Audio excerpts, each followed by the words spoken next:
At the start of the KVK, my number one goal was to get more than 22 million merits, because last KVK, that was the number which we finished, and as you can see, we are really close to achieving it. And of course, I want you guys to be with me whenever I'm gonna achieve my next goal in Call of Dragons, right? Which is getting 23 million merits. And yeah, and at the end of the video, I'm gonna show you basically how we got those merits with which troop type, how much, infantry, cavalry, marksmen, and mages, and so on, right? Of course, we are going to speak regarding my hero pairs, which helped me to actually get these merits. And of course, the first one, which is the number one hero pair for my account, which is Magrat and Zaida, with Shadow Manticore and Galded Crossbow.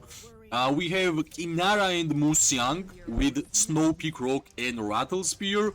We have Falgrim and Nico, which is Nico Awakened, Falgrim is not, and Ruby and Frygar, right? I still don't have second new G5 archer in this game, which is Kylan. Of course, Kylan is really harder to get for a low spenders and free-to-play players, because that's from the strongest lord event, right? So yeah, that's my 5 March, which I have been using in this KVK with a pretty good success, right? And hopefully, if you guys are going to choose my hero pairs, I hope they will be successful for you too, right? And yeah, like my thoughts, as like almost every single video, we're gonna speak about G5 archers, right? G5 archers, which are Ruby and Kylan, and you guys have been asking me to have the opinion of, is G5 archers going to get more merits than Magrat and Zaida, right? And before I was saying that give me some time, give me some more gameplay, because it's not that easy. Plus, I have Awakened Zaida, my Magrat is 551, and Shadow Manticore is amazing for my account. And yeah, finally, with the observation of more pay-to-play players, with the more reports which people have been sharing towards me, I can honestly say that Awakened Ruby and Awakened Kylan is going to get you more merits than Magrat and Zaida, right? That's for the PvP gameplay, for the mass war gameplay, right? In the 1 versus 1 duels, so we just saw Gans had made a video regarding the 1 versus 1 duel against Magrat and Zaida and Kylan and Ruby. Kylan was primary, and we saw that Ruby and Kylan basically destroyed Magrat and Zaida, right? So for all the people who were saying that such a bad game, we could not get better hero pair than Magrat and Zaida for archers, I have been saying that for a while, that if you are a true archer player, you straight up understand how much merits Ruby will get at first, because that's the Lucky Spins hero, and of course all the synergies with the multiple extra attack damage and plus the volley, which is the new word for the Ruby's gameplay. Yeah, I can honestly say that it was pretty obvious that Ruby and Kylan would be amazing, right? Well, for the first time, I did not really say that they are better than Magrat and Zaida, because it would be a silly mistake from my side, because, well, like, how can I know for sure, right? But I was saying that Ruby, especially Ruby, was better than Kinara, was better than Nico, was better than Frygar, Sindrion, Falgrim, and Sibyl, right? Basically, every single archer hero besides Magrat and Zaida, I was sure that Ruby was better. That's why I hope you guys took my advice and tried to increase level on your rubies, because, well, my ruby is 5 2 2 3 and maybe 5 3 2 2, basically really low levels in terms of like maxing out, pretty far.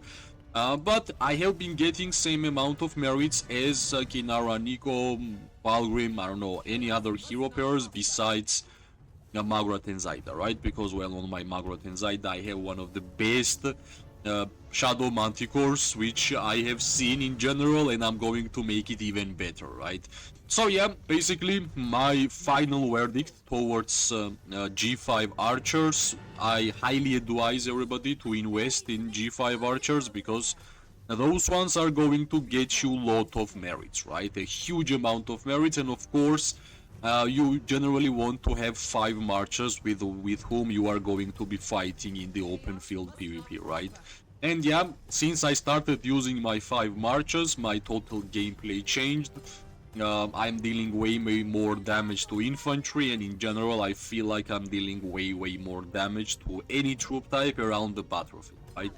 Before I was using 3 marches, maximum 4 when I got Falgrim, but as soon as I started using 5 marches, surprise surprise, my merits got even more, and I can actually feel how much damage I can deal towards even infantry, right? Even if I'm just gonna click on infantry players and 5 marches are attacking at the same time, especially archers, that's the totally different way of dealing damage, right? And that's why if you guys are asking, well, we are not getting any merits by dealing damage to infantry, get 5 marches, you are going to hit them a lot, and those counter-attack damage won't gonna be as effective as it was in the past, right? Because as I put my healing on basically every single war pet which I have, and plus almost every single hero pair has healing, those counter-attack damages won't gonna deal too much damage to my hero pairs, right? Plus, I got Indi Centara, which is going to give us a lot of heals to a nearby allies, and since we got a 5 marches of archers, all the nearby allies will be our marches, right? So basically that's the strategy, that's how I'm getting more than 22 million merits. It's already a second straight time since we are getting 20 plus million merits, which is a pretty big achievement for my account, because if you guys didn't remember, every single step, every single new recruitment, every single new artifact we got on this account, right? We were together, I was making videos or I was live streaming those kind of events. Basically every stage of my Call of Dragons gameplay you are able to see on the channel, right? And it's pretty amazing when I remember myself not even getting like 5 million merits, and now couple of KVKs and we are getting 20 million merits straight, right? Which is really impressive. Plus, if we are going to speak regarding archers, right? And it's generally universally known that archers are hardest troop type to actually play in open field PvP, especially in KVKs where it's basically concentrated by the melee targets, which are infantry and cavalry, right? Of course, all of my gameplays which I have done in this game was basically the experience, and how I'm playing as a tier 4, I just get tier 5 and continued playing like that, and it's easier, right? It's easier. Safe gameplay is always going to get you merits. That's generally how it happens, and of course that's why I'm getting healing a lot in Call of Dragons for my archers, right? And plus, I wanted to speak regarding the new update which we got for archers, right?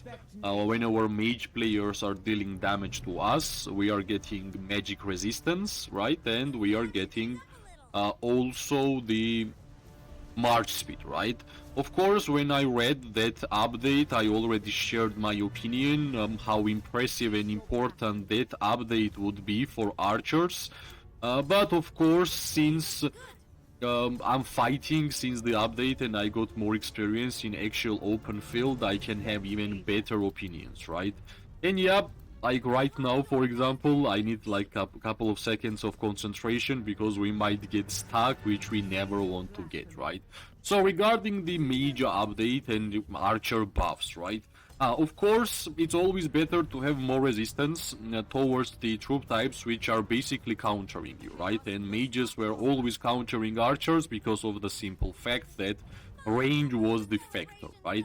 But since, as I have mentioned, even before those updates, I have been talking regarding the march speed for the archer troop type, right? The march speed is basically counter to this infantry gameplay, which are going to be blinking on top of your head and going to destroy you with the counter-attack damage, and not only counter-attack damage. So the most important update was actually the march speed. It's not the damage reduction from the mage troop type. Of course, if like 20 or 5, even 5 mage legions are going to hit you together, trust me, those magic resistance won't gonna help you, right? So that's why, in my opinion, the most important thing which happened during that update is actually the march speed, which you are going to get whenever you are getting hit by mage players, simply because you're gonna cover that range which you have lower than them, and you are going to escape. That's the idea I have. And first couple of moments after the update, it was pretty funny, because as soon as mage players are going to hit me, you can see how my archers are basically flying around the battlefield, right? And that's the most important, because I managed to actually escape a lot of hard moments because of that buff. And I believe since we got that amount of merits by even weaker archers, I can't even imagine what's gonna happen whenever we're gonna get used to this buff. And of course, maybe next KVK we're gonna have even higher and even better target to actually achieve, right? Because that's the way I like to play Kingdom Builder games. It's not only about like general gameplay. I give myself small targets, which of course I'm trying my best to achieve, and I'm getting my positive vibes even more whenever I'm achieving those type of targets, right? Here, yep, I went a little bit too far, because yeah, you can see the march speed bonus just allowed us to actually escape that moment, right?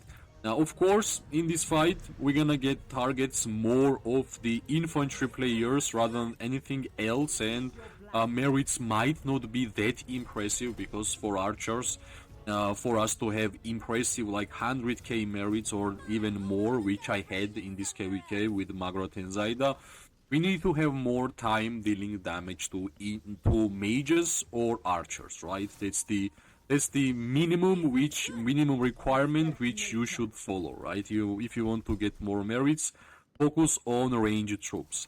But sometimes, like these fights, reality is different. We have more targets as an infantry if we want to survive and if we want to deal damage in general. That's why we have to be safe. We have to be safe in order for us to survive, and by surviving, for sure, damage will be there, right? Yeah, let's get back to the battlefield. I hope we're gonna have enough time to deal damage to these mages, because of course I have been waiting for this moment for a while, and of course we're gonna move up. Let's see if these guys are... Yeah, they are full HP, which is nice. Unfortunately, they are targeting me, but I guess it's fine. Whenever you are getting such a good target for yourself, of course, you have to continue. Sometimes I just can't stop whenever I'm not just dealing damage to mages, right? Because I truly understand, even like couple of seconds of this moment when we are dealing damage to mages, I'm just doubling or tripling my merits count, right? That's the like current merit count which I'm getting from my hero pairs. That's why, yeah, sometimes the risk is actually worth it to try to go for the mages, but not at the start of your marches, right? Of course, be more cautious, because like trade up if you're gonna get your hero pairs out of your city. And you are going to risk it all, then you are not getting, like, you don't have anything to continue the fight, right? So that's the idea I have, and here we might get stuck. Let's see how fast we are going to take out these infantry players, hopefully soon, right? But unfortunately, these guys are pretty strong. Yeah, unfortunately, this is the ramp which we have been fighting on, and let's see if we're gonna manage to do it. Yep, we actually did it. And this infantry player who just did this artifact is basically MVP of the fight, right? Of course, we don't care about this infantry. Let's deal damage to the mages. Yeah, this infantry player who just used the Shield of the Stubbornness is basically MVP of the fight, and I'm pretty sure after this fight we are going to have maximum amount of merits which we have ever had in Call of Dragons, of course without trading, right? Because I think last time I did the merit trade was maybe, I don't know, 3 or 4 KVKs ago, so basically a long time ago. Because yeah, it's weird if you are merit trading, how you are understanding how much merits you got from fighting. So I don't want to get to a situation when I have to count in the calculator my merits. That's why I'm just trying my best to fight only during the wars and get merits, real merits, right? I believe the merits which you got from the open field PvP is the real merits which you have to always count, right? And here, of course, we got hit by multiple artifacts from the mage heroes, and of course, since we are targeting them here pretty well, I want to continue and just try to deal as much damage as possible, because those ones are our #1 targets. So yeah, nice. Let's see if we are going to use artifact, which we did, which is extra amazing, right? So yeah, let's just continue. This is perfect. We can even go back to remove target. You just saw how useful the march speed increase is for the archers. We got targeted by the mages and straight up we just went back, right? That's really amazing. I'm pretty sure by the help of those buffs we're gonna be getting way more merits during the KVKs, and it's just the beginning, right? Give me a couple of months in order for me to actually awaken my Ruby. That will be a game changer for me, right? And of course, maybe in the future somehow we will be able to get Kailan, but it will take a lot of time, because yeah, getting troops, getting heroes from the strongest lords you end, that's never easy.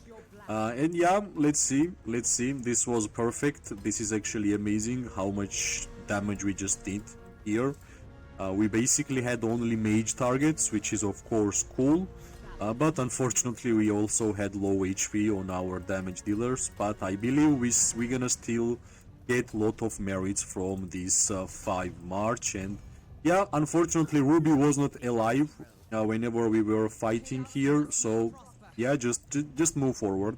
At this point there is no matter to actually hit infantry, just try to deal as much damage as possible, right? That's the key, that's the idea. And yeah, even Margaret just got disappeared in couple of seconds, right? So yeah, Indis is equipped with the Tier 4 infantry, which won't gonna deal too much damage. We are using Indis just for buffs. And at first, let me show you, we get 23 million merits, which is the highest merits which we have ever done. We're gonna check reports, and of course this is amazing. I'm pretty sure Ruby, whenever awakened, will be going at least 50k merits from these fights. Here unfortunately, whenever we had time for mages, we got, now Ruby was not really there, right? But I believe this is pretty nice reports. Almost everything is positive traits, even Ruby. And what I wanted to show, this is a cool way for you to understand how you are getting merits. And yeah, let's check. I got infantry 12k, I got cavalry not even 1k, mages close to 200k, and marksmen, right? Marksmen 22,900,000 is basically only from the archer heroes and archer troops, right? If somebody is going to tell you that it's impossible to get merits by with archers, check them, like screenshot this and tell them that 2 people, Ufi and George, got 22 million merits by playing only archers, and this happened in Age of Duality KVK, where blinks and stealths are basically normality, right?